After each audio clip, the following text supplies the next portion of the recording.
চেহারা চুলো চলের পোশাক আশাক একটা খ্যাত খ্যাত ব্যাপার আছে। যাই হোক, নাম কি আপনার? বাবু। বেয়াদব অসভ্য ফাজিল কোথাকার ময় মুরব্বীদের সামনে বসে আমাকে বাবু বাবু বলতে চাই, আপনার লজ্জা করে না? না মামা, তোমার কোথাও ভুল হচ্ছে। আসলে কি জানো, ওর নামই হচ্ছে বাবু। ও নামই বাবু? কি নাম রাখছেন, এটা পিচ্ছি বলাবে না। আচ্ছা যাই হোক, শোনেন বাবু, আমি এখন আপনার একটা ইন্টারভিউ নিব। যদি আপনি ইন্টারভিউতে পাস করেন তাহলে আমি আপনাকে বিয়ে করব। আমি ইন্টারভিউ দিব, আপনি আপনার ইন্টারভিউ শুরু করতে পারেন। আমি আপনাকে বিয়ে করার জন্য সবকিছু করতে পারি। ঠিক আছে, আমার প্রথম প্রশ্ন, বিয়ের পর সংসার চলবে কার কথায়? আমার ছেলের কথায়। কি বলিস? জি না, অবশ্যই আপনার কথায়। আপনি যে সুন্দর, মাশাআল্লাহ, আপনার মতো সুন্দর একটা মেয়ে যদি আমার ঘরে বউ হয়ে আসে, আমি তো তার কথায় উঠবো আর বসবো। Very good. তা আপনাদের বাসায় কাজের লোক কতজন? একজন না, ঘরের বউ বাসার কাজ করবে, কাজের লোক রাখবো কি করতে? আপনার কথা শুনে মনে হইতেছে আপনি বাসায় না কাজের লোক নিয়ে যাইতেছেন, আপনার ছেলের বউ নিয়ে যাইতেছেন না। সরি বাবু। আমাকে বাবু বলার জন্য থ্যাঙ্কস।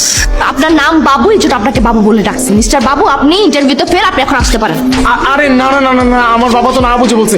আব্বা, ইন্টারভিউ আমার চলতেছে, তুমি কেন মাঝখান দিয়ে কথা বলতেছো? দেখেন, আপনি যদি আমাকে বিয়ে করে আমার বাসায় আসেন, আপনার জন্য বাসায় 3টা কাজের লোক রাখা হবে।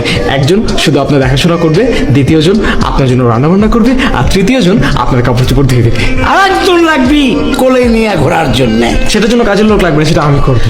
Very good. তো এখন বলেন, আপনি কি বিয়ের পর আপনার স্ত্রীকে নিয়ে আলাদা থাকবেন নাকি আপনার এই বাবার সাথে থাকবেন? অবশ্যই আমার ছেলে আমার সাথে থাকবে। কি বলিস? মিস্টার বাবু, তাহলে আপনি ইন্টারভিউতে ফেল, কারণ আমি বিয়ের পর আমার জামাইয়ের সাথে আলাদা নিরিবিলি একা থাকতে চাই।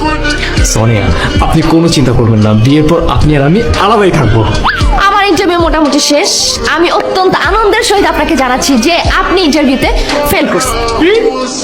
আমি তো আপনার কথা মতো সবকিছুতে হ্যাঁ হ্যাঁ বললাম, কিন্তু তারপর আমি ইন্টারভিউতে ফেল কেন?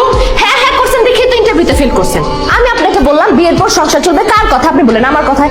কেন রে ভাই, বিয়ের পর সংসার যদি কোনো একটা মেয়ের কথা চলে, সেই সংসার তো অশান্তিই থাকবে, কারণ মেয়েদের মাথা তো বুদ্ধি কম থাকে।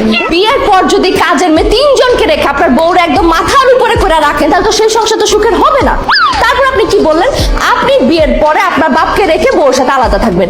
যেই ছেলে বউ পেয়ে বাপকে ভুলে যায়, বাপকে রেখে বউর সাথে আলাদা থাকে, সেই ছেলে বিয়ের পর বউকে রেখে তো অন্য একটা মেয়ের কাছে চলে যেতে পারে, তাই না? দেখ মা, এই মানুষটাকে আমার চোখের সামনে থেকে সরাও, আমার ওনার দেখতে ইচ্ছে করছে না। প্লিজ আপনারা বেরোন। এই যে এখনো দাঁড়ায় আছেন কেন? ছেলে কেন জানে কেন দেখে? বুঝলেন?